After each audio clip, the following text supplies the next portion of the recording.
aké je to byť na autistickom spektre? Za mňa je to riadny záhul, ale i tak som za to extrémne vďačná. Dnes vám chcem trošičku ukázať, že ako funguje takýto človek na spektre, ako vnímam rôzne veci a proste aké je to mať pás alebo Asperger.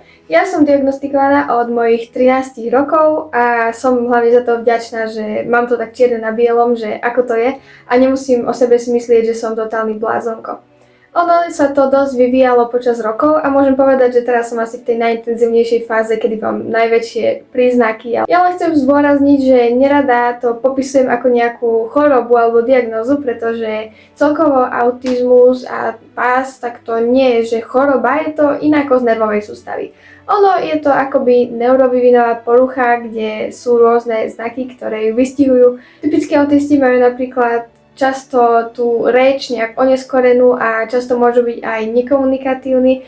Ja akože mám konkrétne, že Aspergerov syndrom a teda ja som to takto nemala. Tiež väčšina ľudí na spektre má nejaké záujmy, ktoré by bežný človek si povedal, že je to úplne na hlavu. Môžeme mať nejaké rutiny, na ktorých lipneme, ja ich napríklad mám až. Takíto ľudia môžu mať veľký problém nájsť si napríklad kamarátov, pretože sú trošku iní, často tam je chýbanie empatie. U mňa tiež, povedzme, že to trošku pokrivkáva, ale už som sa naučila to trošku lepšie s tým fungovať a učiť sa a už myslím si, že mi to ide o dosť lepšie, ako keď som bola malá. Tiež by som rada vybúrala mýt, že byť na spektre znamená byť malý Sheldon, pretože napríklad ľudia na spektre môžu byť vysokofunkční, nízkofunkční alebo proste niečo medzi tým.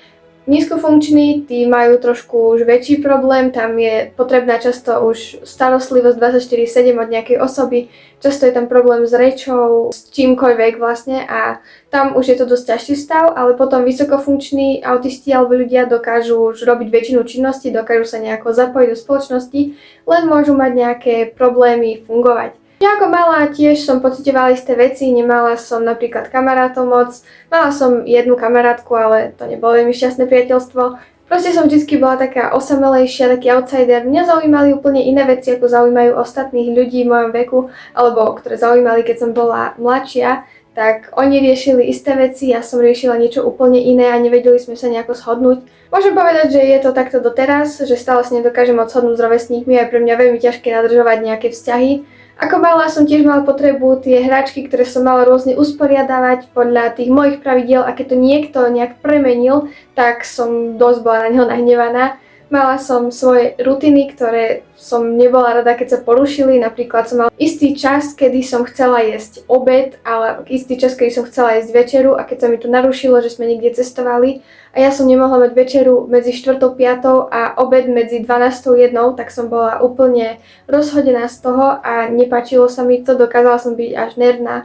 A doteraz občas mám také blbšie ako myšlienky, keď niečo mi nevychádza podľa môjho režimu a je to trošku rozhádzané, tak už cítim také nepohodu, ale zase už to nie je také, že by som tu mala teraz amoky z toho alebo niečo. Tiež ako mladšia som inklinovala k starším ľuďom, napríklad keď sme chodívali na rôzne výlety, tak som radšej išla zo školy ako k učiteľke a rozprávali sme sa o odbornejších veciach, pričom moji spolužiaci riešili ešte nejaké detskejšie veci. Ale mňa to absolútne nezaujímalo. Napríklad vtedy fičali na youtuberoch, pretože to bola tá 2016 éra, kedy začal YouTube fičať a ja som to nepozerala, ja som bola trošku iná, čítala som encyklopédie a mala som svoje záujmy, čo mňa fascinovalo a bolo mi jedno, čo ostatní riešia.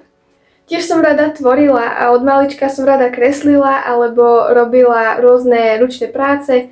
Tiež v 9 rokoch som začala písať knihy, dokonca som o tom robila aj video o jednej knižke, ktorú som napísala, keď som mala 9 rokov. Začala ma fascinovať neuroveda, psychológia ako v dosť mladom veku.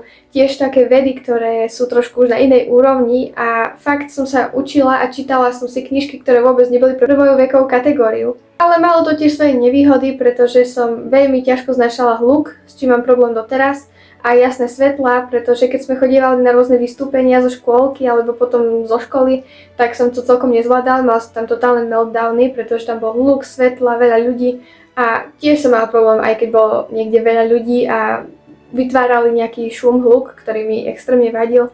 a učiteľky so mnou mali vtedy riadny kríž, keďže som tam absolútne nedokázala vydržať. Tiež mi dosť chýbala empatia a nedokázala som väčšinou pochopiť tie nepísané pravidlá, etikety a podobné veci. Ja som to vôbec nechápala, napríklad ja som vôbec nechápala, prečo mám dospelým ľuďom a učiteľkám vykať a vôbec som to nepraktizovala a teda boli z toho mierne problémy, ako naučila ma to až moja družinárka, že proste to tak je, nie že by ako sme vedeli prečo, ale že to tak musím robiť, lebo ja som všetkým učiteľkám týkala a bolo to, že katastrofa, lebo furt dejaká s tým mala problém, však ani sa nečudujem, ale vôbec som to nedokázala pochopiť, že ako to funguje a na čo je toto vôbec dobré a ja som si išla svoje, ignorovala to. Našťastie som sa potom už naučila a teraz už fungujem akože s tým normálne, ale je to celkom ako úsmevné, keď si na to spomeniem. Ono my sme celé detstvo nevedeli, že tam je za tým nejaká diagnóza, len sme si mysleli, že som precitlivené dieťa, ktoré má svoje potreby a je možno trošičku divné. Už vraj ako babetko som bola extrémne citlivá na hluk, že stačilo, že som trošku zaspinkala a niekto išiel po izbe a už som bola hore a že som skoro vôbec nespala ako babetko, čo som musela si riadne nakladať ľuďom, ale tak bohužiaľ. Ale potom už prišla ako pomaly puberta a dokonca potom v 13 som už aj bola diagnostikovaná, čiže už vieme, čo za tým bolo. A teraz som na tom podobne, aj keď mám pocit, že tie prejavy mám trošičku intenzívnejšie, ako keď som bola malá, čo je trošku klišé, ale je to tak. Teraz hluk znášam veľmi ťažko, stále, keď je hlučné prostredie, tak mám pocit, že mi až hučí hlava a cítim až takú bolesť a dunenie úplne v hlave a je to extrémne nepríjemné, preto používam protihlukové sluchátka. Nie všade ich môžem nosiť, ale tam, kde môžem, tak to používam v rámci tej bezpečnosti ešte. Tiež mi veľmi pomáhajú antistresové loptičky, pretože často sa potrebujem nejako filtrovať, stimulovať, aby som dokázala nejak filtrovať to preťaženie, pretože takíto ľudia na spektre sa extrémne ľahko preťažia. Potom môže nadísť nejaký meltdown alebo shutdown. Meltdown je úplne také zrútenie a nie je to veľmi príjemné a shutdown je také utíšenie akoby, že už je taký ten človek preťažený, že sa úplne utíši a nie je schopný komunikovať ako v takto v rýchlosti, možno o tom niekedy bude video. Doteraz tiež si myslím, že viacerí ľudia si môžu všimnúť, že som trošičku iná ako ostatní. Väčšine mám potrebu robiť niečo s rukami, trošku fungovať ináč ako bežný človek. Stále mám milión záujmov, mňa extrémne zaujíma psychológia, neuroveda, politológia, forenzná psychológia, experimentálna, klinická, tieto sú moje obľúbené časti. Rada si stále čítam encyklopédie, čítam si odborné knižky psychologické. Doteraz rada robím aj kreatívne veci, pretože mi to pomáha trošku vypnúť mozog, ale už som to trošku utlačila a skôr idem za tými vecnejšími, že čítam si fakt ako odborné knižky, som prečítala napríklad anatómiu, dejiny filozofie a takéto. Napríklad, keď dostaneme učebnice na konci roka, tak ja si ich čítam, pretože ma to celkom zaujíma. Doteraz vzťahy s rovesníkmi a celkovo s ľuďmi zvládam trošku ťažšie. Ako mám zo pár blízkych kamarátov, ktorých môžem spočítať na jednej ruke a som za nich extrémne vďačná, ale veľmi ťažko si nejakých hľadám, pretože som veľmi špecifická v tých kamarátstvách a nie každý to so mnou celkom zvláda. Za to si stále rozumiem s trošku staršími ľuďmi a dospelými, viem sa s nimi porozprávať na takej vyššej úrovni, už takej vedeckejšej, hlavne s niektorými učiteľkami a tak ako môžeme si povedať napríklad, čo nás zaujíma a niečo už také odbornejšie, prípadne hlavne k tým predmetom, ktoré učia, dokážeme sa nejak ako odbornejšie porozprávať, lebo ma to zaujíma a fascinuje. Áno, stále mám svoje rutiny, svoje pravidlá, ako ja nemám na to nejaký dôvod, a prečo sa hnevať napríklad, keď mi to niekto pobabre, ale keď mi to niekto pobabre, tak ja sa mením na nejakú, no to je to čo.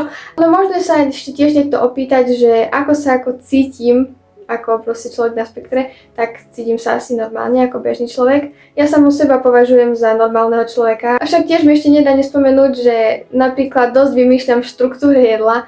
Veľmi mi vadí, keď je nejaká bageta a dnu je zelenina. Ja to musím vyberať, potom si to utrieť so servítkou a nechať si to trošku obschnúť a zjesť to osobitne. Keď som napríklad cestovala na súťaž a dostali sme bagetu, ktorú som potom chcela jesť, tak som potom rozoberala a možno to pre niektorých ľudí vo vlaku bolo celkom úsmevné, čo to vystrajam, ale nemyslím si, že to niekto riešil. Ako ľudia zo školy už sú často zvyknutí na moje divné hefty. A keď nie, tak bohužiaľ. Potom takisto mi vadia štruktúry jedál, napríklad paradajky. Ono mi chutia paradajky ako jedlo, ale vadí mi tá štruktúra, že keď to prekusnem, tak sa to tak roztečie po ústach a nedokážem nejak, proste mi to nerobí dobre a nejem paradajky, aj keď mi chutia.